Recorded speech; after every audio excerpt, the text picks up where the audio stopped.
How can I troubleshoot and fix my Dish Remote TV2 that is not working? Hello everyone! In today's video, we'll dive into how you can troubleshoot and fix your Dish Remote TV2 that might not be working as expected. There's nothing quite as frustrating as settling down for a night of TV, only to realize your remote won't cooperate. But don't worry, we've got you covered. Let's get started. Is your remote in good working condition? Before we dive into deeper troubleshooting steps, let's first confirm that your remote itself is in good condition.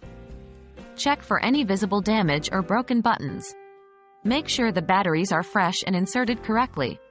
If there's any doubt about the batteries, replace them. Even if they seem okay, batteries can often be the culprit.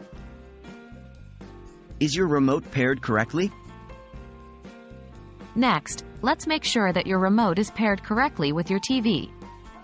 The TV2 remote operates over UHF signals, so it might need to be paired again if you're having issues. To pair your remote with TV2 to 1, press the System Info button on the front panel of your dish receiver. 2.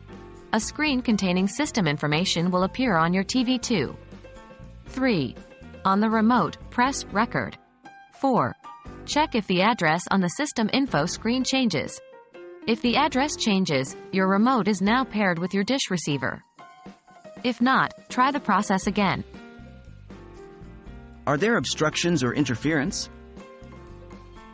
If the remote is still not working, there may be physical obstructions or wireless interferences.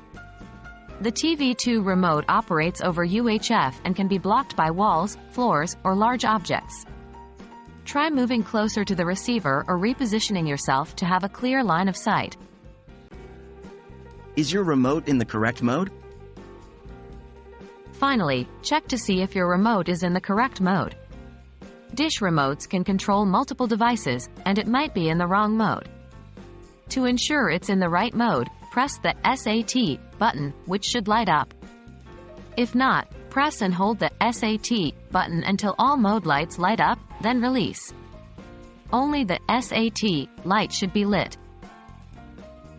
And that wraps up our guide to troubleshooting and fixing your Dish Remote TV2. We hope these steps help you resolve any issues you've been experiencing. Remember, patience is key. If you're still having trouble after trying these steps, consider reaching out to Dish customer support for further assistance. Happy watching!